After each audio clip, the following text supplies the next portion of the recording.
Bank গিয়ে আপনি কি করক্কা ব্লাড দান করক্কা আপনার মারে বাইরে বন্ডে আপনি ব্লাড দেন। যে কোনো একজন ভাই সনাতন ধর্মের মানুষ যদি হয় তারে আপনি ব্লাড দিতে পারেন, দান করতে পারেন, কোনো বাধা নাই। কিন্তু আমরা মুসলমানদের জন্য নিষিদ্ধ, শরীরের অঙ্গ বিক্রি করা হারাম। আমাদের দেশে এখন আরম্ভ হয়েছে চুলও বিক্রি করা আরম্ভ হয়ে গেছে গিয়া, চুলও বিক্রি অন্যানি মা বোন হলে চুল জমাইয়া রাখন। ফেরিওয়ালা কলকাতার তাকে আসে চুল বিক্রি করডা জানিয়া রাখে গমা। তালিমুল মুতাআল্লিম সেই কিতাবের মধ্যে লেখা চুল আপনি জমাইয়া রাখা, পানির মধ্যে ফালাইতা না, রাত্রিবেলা মা বোন হলে মাথা আশ্রিতা নাম নিষেধ। জায়জ আছে তবে নিষেধ কইত্রা খান না আশ্রা খান বালাম। যে গড়ের মহিলা রাত্রিবেলা মাথা আশ্রিবা, গড় উকুন ফড়বা, গড়ের মধ্যে চুল ফড়বাই, গড়ের মধ্যে গরিবিয়ে দেখা দিব। এর লাগি মা বোন হলে গড়ের মধ্যে মাথা খান্তা আশ্রিতা না, চুলি গিসান দয়া করিয়া বেচিবা না, শরীরের অঙ্গ বিক্রি করতা না, আগুন দিয়া জ্বালাইতা না, উড়া পাড়ার মধ্যে আউরিও ফালাইবা না। একটা লাইনে মাথার চুল ডে হেফাজতে আপনার আমার রাখতাম। আমরা চুল খাটনেওয়ালা নাই, গতিকে সেলুনও যাই হিসাবে চুল আপনি পালা খাটার পরে চুলটা জমাইয়া এক জায়গার মধ্যে রাখা উত্তম। কারণ আমরা চুল কাটনেওয়ালা বেশ পাওয়া যায় না, গতিকে আমরা সেলুনে গিয়ে চুল কাটি। মা বোন অগলোর তো খাটার হুকুম নাই, তবে মা বোন অগলোর যেগুলা চুল মাথার থাকি বাইর ছিঁড়ে এগুলা মহিলা হলে আল্লাহকে ওয়াস্তে বিক্রি করবা না। আল্লাহর বান্দাগানের জন্য বিশেষ করিয়া দেওয়েন ও দামা ওয়া লাহমাল খিনজির, শুকরের মাংস খাওয়া আমরার লাগি জায়েজ না হারাম। শুকরের মাংস খাওয়া জায়েজ না হারাম, অবশ্যই আমরা খাই না। কিন্তু বাইরা অনেক মার্কেটও গেলে দেখবা হিলস এরিয়া শুকরের মাংস বিক্রি হয়। আল্লাহকে ওয়াস্তে দয়া করিয়া এইগুলা জিনিস খাইবা না। তবে আমি একদিন একটা পোস্ট দেখলাম, কোল্ড-ড্রিঙ্কের মধ্যে কোকা কোলা যেটা আছে বা পেপসি যেটা আছে, এগুলা বানাইতে সময় শুকরের তেল জাতীয় জিনিসগুলা মিশ্রিত করে। এর লাগি তার জিনিস কিছু পরহেজ করক, কোল্ড-ড্রিঙ্কের মধ্যে খাবার থাকি বিরত থাকক। বালা যেটা বাইর হইছে লেম্বুর পানি, বালা শরবত আছে বাইর, ওগুলা খাইন। আপনার জীবনে যেগুলা বিশেষ করিয়া বাইরা রাষ্ট্রের মধ্যে বনিয়া আসে, বেগুলা প্রোডাক্ট আমাদের ইন্ডিয়ার মধ্যে আসে, কোল্ড-ড্রিঙ্ক জাতীয় জিনিস যুব সমাজ বাইন একটু কম খাওয়ার চেষ্টা করবা। একটা বর্তমানে দেখবাই এনার্জি একটা বাইর হইছে লাল কালারের একটা বোতল, স্টিং কইনা লিটারে স্টিং। একটা ছেলের লিভারও শেষ হয়েছে, কিডনিও শেষ হয়েছে, জোয়ান ছেলে। শিলচরের ডাক্তারে কইল বলে তোমার জীবনে কি খাইছো? মাত্র 22 বছর বয়সের ভিতরে তোমার লিভার শেষ, 22 বছর বয়সের ভিতরে তোমার কিডনি শেষ। কারণটা কিটা বুঝতাম পারলাম না। অবা যুবক, তুমি কি জিনিসটা খুব বেশি তোমার জীবনে খাইছো? তুমি কোনো নেশাযুক্ত জিনিস খাইছো নি? বলে না। কিতা খাইছো কসাই? বলে খুব বেশি স্টিং একটা খাইছি কোল্ড-ড্রিঙ্কের মধ্যে। এগুলো খুব হুশ করবা, এগুলো খুব আর্জেন্ট কাম করে, জেলা ক্ষতি হলো। কেমন খাইছো? বলে রোজ 2-3-4টা আমি খাই। কেমন দিন থাকি খাও? বলে প্রায় বৎসর দিন থাকি লাগাতার এইভাবে খাই। এটার উপরে আমি অভ্যস্ত হয়ে গেছি, এটারে আমি খুব বেশি পছন্দ করি। ডাক্তারে পরে এটা রিচার্জ করিয়া দেখছে কোল্ড-ড্রিঙ্কের মধ্যে যেটা স্টিং, যেটা এটা খুব বেশি লিভারের মধ্যে প্রেশার ফেলায়, বড় জলদি হজম করে। প্রথমে গেছে তার লিভার, আর লিভার দুর্বল হওয়ার পরে কিডনির মধ্যে প্রেশার পড়ছে। কিডনি বেশ সাপোর্ট করতে পারছে না, কিডনি বেশ লোড লইতে পারছে না। 22 বছরের যুবক ছেলের দেখা যায় 2টা কিডনি একলগে গেল গিয়া। এর লাগে আল্লাহকে ওয়াস্তে এটা কিছু জিনিস গরম বেশি লাগে, গরমের দিন আর না হচ্ছে, গরমের দিন আর আল্লাহকে ওয়াস্তে এটা কোল্ড-ড্রিঙ্ক তা কিছু কম খাওয়া আনলে সবর লাইফ আছে, জীবনের মূল্য আছে। একসময় বেশি গরম লাগছে মোটামুটি খান, আর নাইলেও যেটা বাইরা প্রোডাক্ট কিছু জিনিস আছে, এটা আমরা লাগে বহুত ক্ষতিকর, বুঝিয়ান না।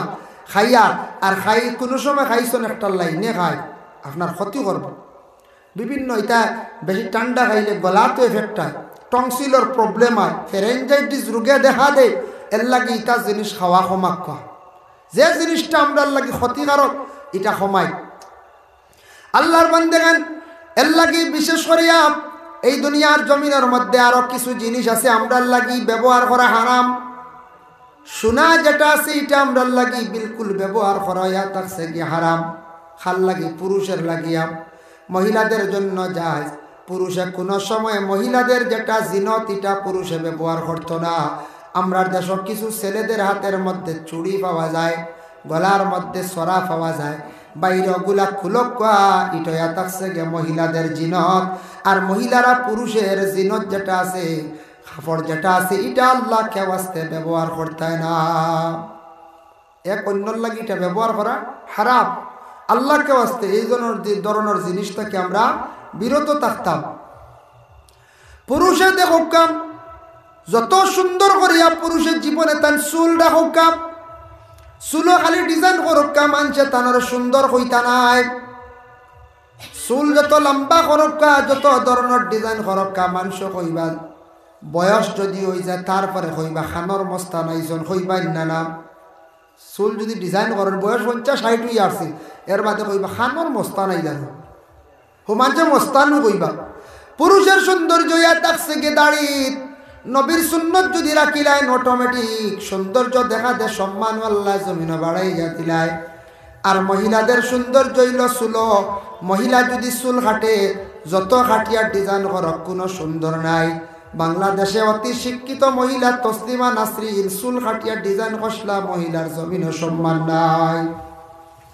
তাই মুসলমানের লাগে বিশেষ করিয়া দয়া করিয়া কিছু জিনিস আছে আমরা লাগি হারাম, হারাম তাকি বাঁচিয়া থাকার আমরা চেষ্টা করতাম।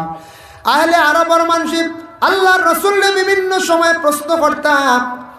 আমার নবীর আল্লাহ জানাইয়া দিলা, ও নবী আপনারে বিভিন্ন সময় প্রশ্ন করাইব, ইয়াসআলুনাকা আনিল খামরি ওয়াল মাইসির। ও নবী আপনার প্রশ্ন করাইব কিছু হারাম সম্পর্কে, কিছু জিনিস সম্পর্কে প্রশ্ন করাইব। খামর মানে মদ সম্পর্কে প্রশ্ন করাইব, মাইসির সম্পর্কে প্রশ্ন করাইব। মাইসির শব্দের অর্থ হইল গিয়ে জুয়া। ও নবী আপনার এই দুইটা জিনিস সম্পর্কে প্রশ্ন করাইব, আপনি তাদের উত্তর দিয়ে কুল হইবা ফীহিমা ইসমুন কাবীরুন ওয়া মানাফিউ লিন-নাস। এই যে দুইটার নাম হইলায়, এই দুইটা যে নাম হইছ মদ এবং জুয়া, এই দুইটা কিন্তু বড় গুনাহ। এটা ইনসানের কোনো ধরনের নফা নাই। মানাফিউ লিন-নাস, ইনসানের কোনো নফা নাই, ইনসানের কোনো ফায়দা নাই। কিছু সময় ফায়দা আছে মনে হয় না, খাইয়ালে কত সময় শরীরে একটা জোয়ান কিয়া আয় না না খাওয়ার পরে জোয়ান কিয়া বলে, এটা তো উপস্থিত জোয়ান কিয়া। যে জিনিস বড় ক্ষতিকারক, প্রত্যেকের লাগি বড় ক্ষতিকারক। এইগুলা লম্বা আলোচনা, তবে এইগুলা আমরা লাগি বিলকুল অবৈধ, জায়েজ নাই। মদ এবং জুয়া দুইটা সম্পর্কে অন্য আয়াত আইছে, তীর গেলা সম্পর্কে আইছে। অন্য আয়াত তীর গেলা চলে না আমরা দেশ, তীর গেলা এটাও আমরা লাগি নিষিদ্ধ হয়েছে। আল্লাহর বান্দেগান দেখকা বিশেষ করিয়া আমার নবীরে যখন তারা বিশেষ করিয়া প্রশ্ন করলা, হ্যাঁ নবী মদ এবং জুয়া মানেটা কি, মানে খমর এবং মাইসির মানে কি? নবী তাদের উত্তর দিছেন, এর লাগি মদ এমন নিকৃষ্ট একটা জিনিস, এটা এক সময় আগে আমরা লাগে খাওয়া বৈধ ছিল, এখন অবৈধ নিষিদ্ধ করে খেনে করা হইল। এটা খাইলে মানুষ মাথা লই যায়, মানুষের মাথায় কাজ করে না, মানুষের মুখটা নাপাক হয়ে যায়। এর জন্য আমরা মুসলমানদের জন্য বিলকুল সেটা নিষিদ্ধ। কখনো আমরা মদ আমরা খাইতাম না, বিলকুল হারাম। যে বাবা যারা খাইতা লুকাইত অবস্থায়, জানিয়ে রাখবা মদ খানেওয়ালা ব্যক্তির লিভার ক্যান্সার বেশিরভাগ হয়। মদ খানেওয়ালা ব্যক্তি কম বয়স মানুষ নষ্ট হয়ে যান, বেমারি হয়ে যায়। মদ খানেওয়ালা ব্যক্তির ব্যবহার সুন্দর থাকে না, মুখের ভাষা সুন্দর থাকে না। গ্রামের মানুষের লাগি কিলা মাতিতা, বাড়ির মানুষের লাগি কিলা মাতিতা, সে বুঝতে পারে না বাবার লাগি কিভাবে কথা কইতো, মানুষের সঙ্গে কিভাবে কথা কইতো, তখন তার দিমাগে কাজ করে না। রাস্তাঘাটে মানুষের সঙ্গে দুর্ব্যবহার করে, ইয়া তককে সে বাড়ির মধ্যে যাওয়ার পরে বড় দুর্ব্যবহার করে। দেখবা কোনো কোনো জায়গাত কোনো ছেলে মদ পান করা শিখিলাইছে, বা কিংবা তো সে বিবাহিত পুরুষ ঘরে স্ত্রীরে জিজ্ঞাসা করিয়া দেখবা মদ খানেওয়ালা গড়র মহিলা হল স্বামীরে লইয়া বড় কষ্ট জিন্দগি কাটাইতরাম। খালি মুসলমান নাই, সনাতন ধর্মের মানুষ যারা হিন্দু বায়ান মাঝে মধ্যে পাওয়া যায় মদ খানেওয়ালা রাস্তাঘাটে পাওয়া যায়। অটোমেটিক প্রমাণ পাওয়া যায় মধুরীর কোনো সম্মান ইজ্জত জমিনের মধ্যে নাই। রাস্তার মধ্যে মানুষে দেখলে মধুরী কয়, কুটুম বাড়ি গেলে মধুরী কয়, সমাজে তারে মধুরী কয়। এর লাগে মদ খানেওয়ালার সম্মান ইজ্জত বিলকুল জমিনের মধ্যে দেখে না। মানুষের কাছে সে নিকৃষ্ট খারাপ, আর আল্লাহর কাছে সে একবারে মানে খারাপ। এটাও নেশা খানেওয়ালা, এটা হারাম। জুয়া যেটা আছে, জুয়া খেলানি, এটা নিষিদ্ধ। আমাদের দেশে কোনো কোনো জায়গার মধ্যে জুয়ার দান বসে, জুয়া খেলায়, তাস দিয়ে খেলায়। জুয়া খারে কয় মানে খেলার মাধ্যমে টেকা থইয়া, সোনা থইয়া, রূপা থইয়া, যেটা দিয়ে খেলা ওটা জুয়া। এইভাবে আমাদের দেশে কিছু জায়গার মধ্যে খেলা হয়। এই যে খেলার কারণে যেটা খেলা ইয়ান্ডা, এটা খাওয়া আমরার লাগে যাইজ না, হারাম। আর জুয়া খেলা যেটা বিলকুল আমরার লাগে হারাম। এর লাগে বায়ান বিদেশ পাড়ি যাইবা, বিভিন্ন জায়গায় যাইবা, আল্লাহকে ওয়াস্তে জুয়ার দান দেখলে, জুয়ার আড্ডা দেখলে সরিয়া দেখার চেষ্টা করবা। এটা একটা নেশা, যে নেশার কারণে মানুষের জিন্দেগি একবারে বরবাদ হয়ে যায়। দুই একদিন খেলাইবা, খেলার পরে কইবা বলে এটার তো লাভ আছে রে, খালি পয়সা দিলে পয়সা আয় না, না বলছে পয়সা দিলে পয়সা আয়, খাম গাছ দিয়ে কিতা করতাম। ওটা চিন্তা ধারণা করিয়া জুয়ার দানের মধ্যে নেশা হয়ে যাইব, এমনভাবে সে জুয়া খেলা আরম্ভ করব। খেলাইতে খেলাইতে এমন নষ্ট হইবে, এমন বরবাদ হইব। ওরে আল্লাহর বন্দেগান, যার জন্য দয়া করিয়া জুয়ার দান থাকি আমার বায়ান বাঁচার চেষ্টা করবা। অন্য আয়াতের মধ্যে আল্লাহর যাতে ঘোষণা করেন, ইন্নামাল খামরু ওয়াল মাইসিরু ওয়াল আনসাব। খমর শব্দের অর্থ হইল গিয়া মানে মদ, মাইসির শব্দের অর্থ হইল গিয়া জুয়া, আনসাবদি শব্দের অর্থ লইছেন বলে তীর খেলা। তীর খেলা যেটা আমাদের দেশের মধ্যে চলতে আছে, সেই তীর খেলাটা আমরা লাগি বিলকুল খেলা হইয়া থাকছে কি হারাম। এটা মুভ করবা না। বাইরে জিন্দগির মধ্যে আল্লাহ আপনার শরীরের মধ্যে সুস্থতা দান করছে, জ্ঞান দান করছে, জ্ঞানটারে কাজে লাগাইন, শরীরটারে কাজে লাগাইন। আপনি কাজ কাম করেন, প্রয়োজনে আপনি ব্যবসা বাণিজ্য করেন, যে কোনো প্রকারে আপনি চলার চেষ্টা করেন। কয়েকটা জিনিস থাকি বিরত থাকুন। দুনিয়ার জমিন আখতা দনিওয়াত লাগবা না।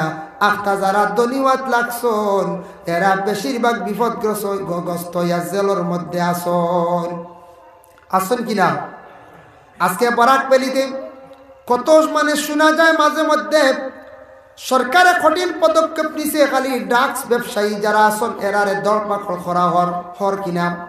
ড্রাগস যারা ইচ্ছার নেশাযুক্ত জিনিস, এটা যারা সেবন করে, এটা মানুষের জীবনে বড় ক্ষতি করে।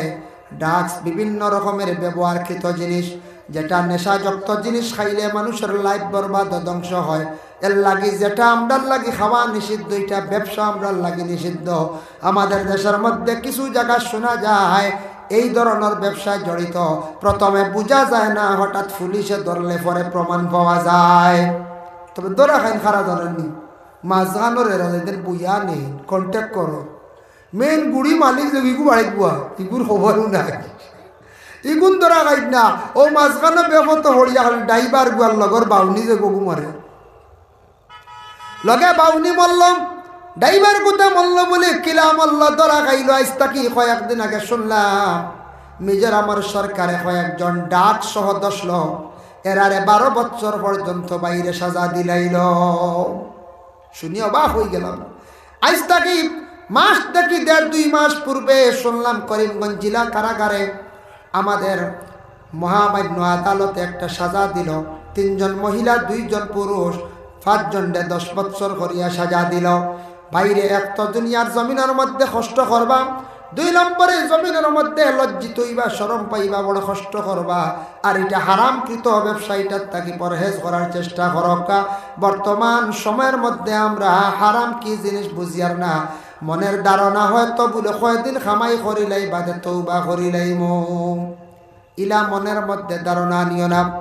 তুবু ইলাল্লাহি তাওবাতান নাসুহা, সে আয়াতের ব্যাখ্যাত লেখছেন হাসান ইবনে উমর রাদিয়াল্লাহু তাআলা আনহু নামক একজন ব্যক্তি। তাই একদিন রাস্তার দিকে হাঁটিয়া যাওয়ার সময় একজন ব্যক্তিরে কইলা, ও বান্দা, জমিনত তওবা কর বলে আগে দি কর। ওই ব্যক্তি কইল। আরেকজন ব্যক্তিরে পাইলা, কইলা, ও বাম, জমিনত তওবা বেশ করিও, তওবা করাটা আল্লাহ বড় পছন্দ করে, মানুষের গুনার আল্লাহ মাফ দেয়। সে কইল, ইতা বহুত বাকি আছে, কর্ম বহুত দিন বাঁচিমু, বুধ ভাই ইলা থাকতে পারে চিন্তা আমরা, বহুত দিন বাঁচিব। আরো পরে করব এই চিন্তা ধারণা মনের মধ্যে আল্লাহকে ওয়াস্তে কেউ আনবা না বাবা। আখার কোন সময় আল্লাহর হুকুম হইব আজরাইল আসবা, জান কবজ করবা, কলিমা পড়ার নসিব হইতে পারে কিনা, যার কারণে তওবা সব সময় করার জন্য আমি আপনার আমার চেষ্টা করতাম। বাশির গাফারি রাদিয়াল্লাহু তাআলা আনহু বর্ণনা করেন, আমি শুনছি হুজুর সাল্লাল্লাহু আলাইহি ওয়াসাল্লামে কইছেন, আমি শুনছি বলে প্রতিদিন রাত্রিবেলা তুমি তাই ঘুমাইবার সময় চিন্তা করিয়া তুমি তাই ঘুমাইও, আজকের দিনটা কাটাইলাম, এই দিনের মধ্যে কেমন ইবাদত বন্দেগী করলাম, এই দিনে কেমন গুনাহ করলাম, এইভাবে চিন্তা লাগাও রে বান্দা, তারপরে তুমি জমিনের মধ্যে ঘুমাও। এর জন্য বাশির গাফারি রাদিয়াল্লাহু তাআলা আনহু তাই নিজে বর্ণনা করছেন। এর জন্য দয়া করিয়া হারাম কিত খাস থাকি আমরা বাঁচিতাম, চেষ্টা করতাম। আল্লাহ আমরা প্রত্যেকের তৌফিক দিতে সবে হোক, আল্লাহুম্মা আমিন।